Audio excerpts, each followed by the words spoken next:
കോഴിക്കോട് ജില്ലയിൽ വീണ്ടും പക്ഷിപ്പനി സ്ഥിരീകരിച്ചു. പനങ്ങാട്, ഒളവണ്ണ, കക്കോടി, പെരുമണ്ണ പഞ്ചായത്തുകളിലാണ് രോഗം സ്ഥിരീകരിച്ചത്. രോഗബാധയുടെ സാഹചര്യത്തിൽ അധികൃതർ ജാഗ്രതാ നിർദ്ദേശം നൽകി. കോഴിക്കോട് ജില്ലയിലെ വിവിധ ഭാഗങ്ങളിലാണ് പക്ഷിപ്പനി സ്ഥിരീകരിച്ചത്. പനങ്ങാട്, ഒളവണ്ണ, കക്കോടി, പെരുമണ്ണ പഞ്ചായത്തുകളിലും കോഴിക്കോട് കോർപ്പറേഷനിലെ നല്ലൊളത്തുമാണ് പക്ഷിപ്പനി സ്ഥിരീകരിച്ചത്.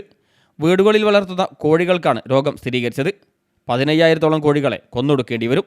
കഴിഞ്ഞ ദിവസങ്ങളിൽ ഈ ഭാഗങ്ങളിൽ ഏതാനും കോഴികൾ ചത്ത സാഹചര്യത്തിലാണ് പരിശോധനയ്ക്ക് അയച്ചത്. ഭോപ്പാലിലെ ഹൈ സെക്യൂരിറ്റി അനിമൽ ഡിസീസിൽ നിന്നുള്ള പരിശോധനാ ഫലം ബുധനാഴ്ചയാണ് ലഭിച്ചത്. തുടർന്നാണ് ജാഗ്രതാ നടപടികൾ തുടങ്ങിയത്. ഏവിയൻ ഇൻഫ്ലുവൻസ എന്ന H6N1 വകഭേദമാണ് സ്ഥിരീകരിച്ചത്. 2024 അമേരിക്കയിൽ മനുഷ്യരിലും പശുക്കളിലും വന്ന സാഹചര്യത്തിൽ അതീവ ജാഗ്രത പുലർത്തണമെന്ന് അധികൃതർ അറിയിച്ചു. നിലവിൽ മനുഷ്യരിലേക്ക് പക്ഷിപ്പനി പകർന്നിട്ടില്ല. ഈ പ്രദേശങ്ങളിൽ ദ്രുതകർമ്മസേനയെ ഉപയോഗിച്ച് പക്ഷികളെ കൊന്നൊടുക്കാൻ ഉടൻ നടപടി സ്വീകരിക്കും. സംസ്ഥാന കേന്ദ്ര സർക്കാരുകളുടെ അനുമതി ലഭിക്കുന്നതോടെ ഇതിലേക്ക് കടക്കുമെന്ന് മൃഗസംരക്ഷണ വകുപ്പ് അധികൃതർ അറിയിച്ചു.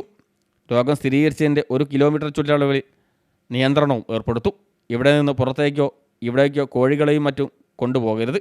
ഈ പ്രദേശങ്ങളിൽ രോഗബാധ സ്ഥിരീകരിക്കാത്ത പക്ഷികളെയും ദയാവധം നടത്തേണ്ടി വരും. ഇതിന് നഷ്ടപരിഹാരവും നൽകും. മുട്ട, തീറ്റ എന്നിവയും നശിപ്പിക്കും. കൂടാതെ രോഗം സ്ഥിരീകരിച്ചതിന് 1 കിലോമീറ്റർ പരിധിയിലെ മാംസവിൽപ്പനശാലകളും അടച്ചിടും. ന്യൂസ് ഡെസ്ക് CTV പ്രാദേശിക വാർത്ത.